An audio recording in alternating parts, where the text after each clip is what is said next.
You've likely seen that iconic swoosh countless times. Maybe you're even sporting a pair of Nikes right now. Hmm. But what if someone with, well, a knack for spotting economic shifts is saying the company's best days are behind it? Yeah, that's definitely something that makes you sit up and listen. Let's unpack what this could mean for a brand so ingrained in our culture and our closets. So today, we're diving deep into economist Peter Schiff's rather firm prediction. Nike won't make a comeback. Right. And this isn't just your everyday market noise. It's a strong statement from someone with a track record, of significant economic forecasts. Means it's something we should definitely examine more closely. Exactly. Yeah. And this stark outlook comes directly from Schiff's recent post on X, formerly Twitter, putting his perspective out there very public. Very public, yeah. So, in our time together, we're going to dissect Schiff's reasoning, get a clear picture of Nike's current situation, explore why others aren't quite so pessimistic, The counter arguments, yep. and really consider the broader implications for understanding how even the biggest names can face challenges in today's rapidly evolving world. Our goal, as always, is to give you a comprehensive understanding of this important discussion. Let's get right into the heart of Schiff's argument then. Okay. He doesn't pull any punches, does he? Calling Nike's stock dead money Wow. and suggesting its glory days are in the rearview mirror is about as direct as you can get. No kidding. He's not talking about a little temporary turbulence here. Not at all. He genuinely believes Nike is on a path of long-term decline. Mm. And what really stands out to me is his skepticism that even Nike's incredibly powerful brand recognition will be enough to reverse this. That's the core of it, isn't it? It's like he's saying the sheer strength of the swoosh might not be enough this time around, which makes you wonder, what's changed? That's a crucial question. Schiff isn't just reacting to recent news. He's suggesting a fundamental shift where, well, brand power alone might not be the impenetrable force it once appeared to be. Interesting point. This brings up an interesting point in today's fast-paced market. Historical brand equity might be becoming less of an unassailable advantage Right. and more of an asset that requires constant reinvestment and adaptation to maintain its value. You can't just rest on your laurels, basically. Exactly. And it's worth recalling that Schiff did predict the 2008 financial crisis, which certainly adds a layer of weight to his current views, even if we approach them with our own critical analysis. It definitely gives pause. Okay, so let's get down to brass tacks and look at what's actually happening with Nike right now. Yeah, the current picture. The numbers don't paint a pretty picture, do they? A 20% drop in their stock value over the last year is definitely significant. It is, and it's not solely about the stock price either. Right. The company is navigating a challenging combination of factors. Sales growth has slowed.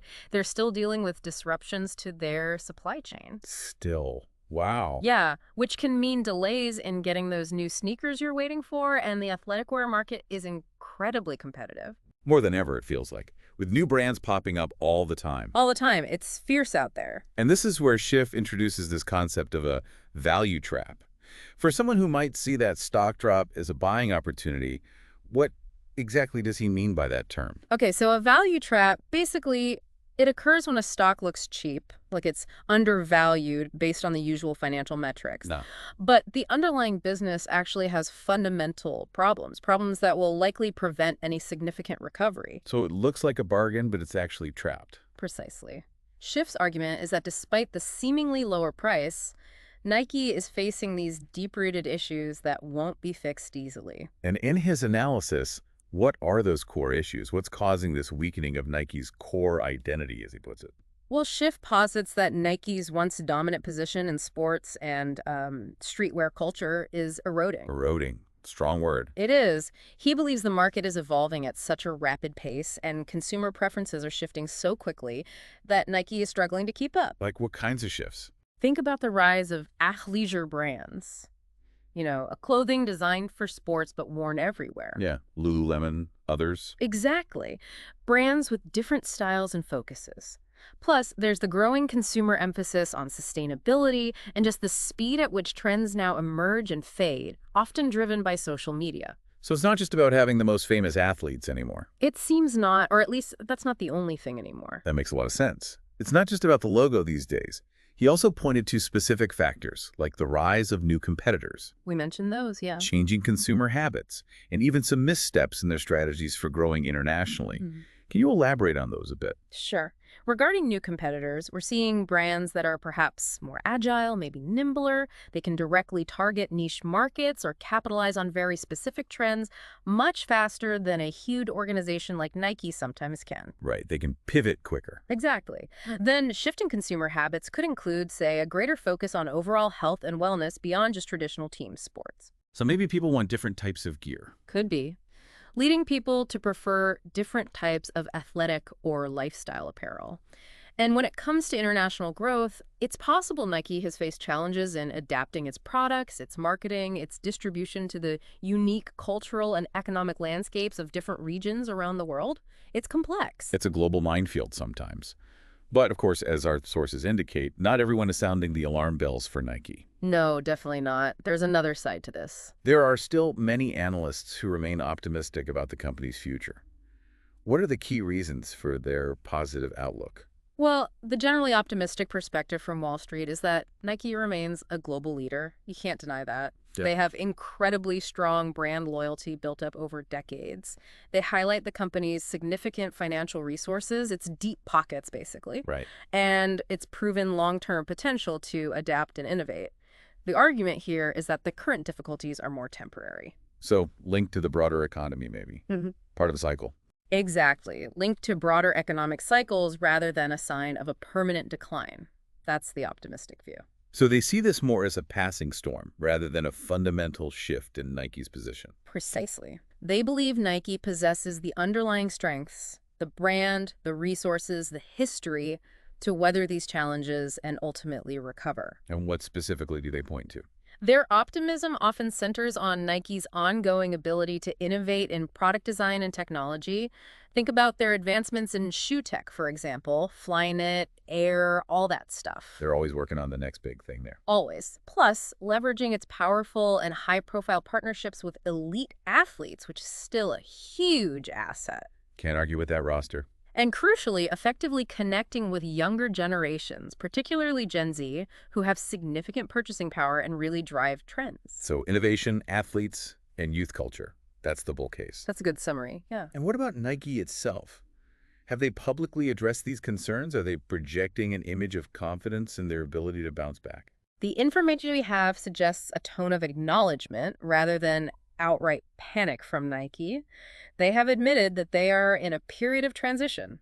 Okay, so they're not pretending everything's perfect. No, and we've seen changes in their executive leadership, which often signals a company trying to navigate a new direction, maybe shake things up. New strategies, perhaps? Could be.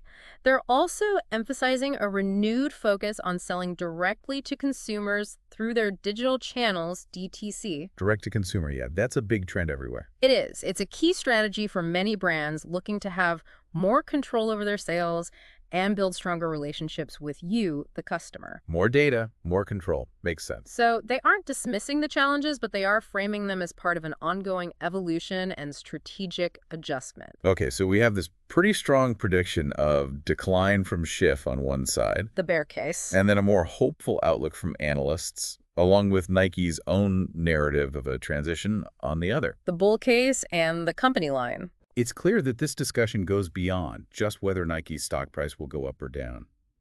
Our sources point out that there are wider implications for all of us here. Absolutely.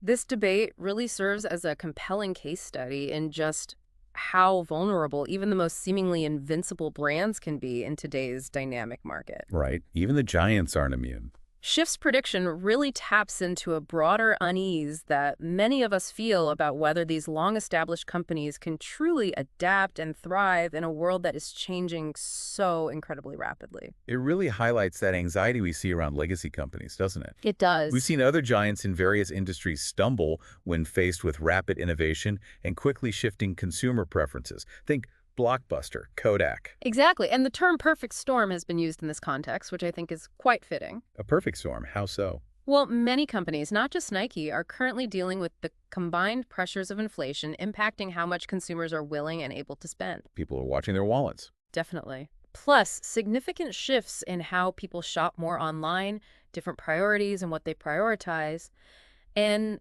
perhaps even a sense of weariness among consumers with established big brands. Maybe looking for something new. Interesting. Consumer fatigue. Could be part of it. So when we look ahead, the potential outcomes here are quite significant, really. Huge implications. It could be that Nike becomes a cautionary tale of a brand that couldn't adapt effectively. A warning sign for others. Or it could be a major comeback story that provides valuable lessons for other companies facing similar headwinds. Right, a blueprint for resilience. These are the two very different paths we could see play out. Those are indeed the two stark possibilities. And that's why this is relevant to you, the listener, even if you're not a shareholder or a dedicated sneaker enthusiast. Yeah, it's bigger than just one company's stock price. It's about understanding the fundamental forces that shape brand longevity in a market that never stands still. Never, ever stand still. Our sources really underscore this tension between the established power of a brand and the relentless forces of the market. It's that classic battle. Nike has had such an undeniable impact on the world of sportswear, on popular culture, and even on fashion that extends beyond just athletic apparel. Oh, absolutely. Culturally significant. That swoosh is one of the most instantly recognizable symbols across the globe. Its influence is truly remarkable. It has not only shaped an entire industry, but has also become intertwined with global branding and cultural identity in a significant way. No doubt. However, Schiff's core argument, and it's a powerful one to consider, is that no brand, no matter how iconic or historically significant, is truly immune to becoming irrelevant if it fails to continuously adapt to and connect with evolving consumer needs and the ever-changing market landscape. The market demands constant evolution. Always. So we've delved into Schiff's bold prediction of the current challenges Nike is facing, the reasons why many others are still optimistic, and the broader implications of this situation for the world of brands. Covered a lot of ground. It really comes down to this central conflict, doesn't it? A strong forecast of decline pitted against a brand that's a household name everywhere, A global behemoth. with sharply contrasting views on what the future holds. Precisely. And that brings us to a critical point for you, listening in, to think about. Okay, so here's the question for you. Considering all the challenges we've discussed, alongside the enduring power of that swoosh we all know so well, what's your take? Yeah, where do you land on this? Do you see Nike as a still dominant force that's simply navigating a period of significant change? Or do you think the headwinds are just too strong for a genuine comeback? And maybe looking beyond just Nike, this situation really encourages us to consider more broadly what other seemingly invincible companies might be facing similar critical junctures. That's a great point. Are there other Nikes out there potentially at a crossroads? In this era of rapid and constant transformation, it's worth thinking about. Definitely food for thought. Keep these insights in mind as you observe the market and pay attention to how consumer preferences continue to evolve. Because they will keep evolving. The story of Nike, regardless of how it ultimately unfolds, offers some truly valuable lessons for understanding the ever-shifting dynamics of business and branding in the years to come.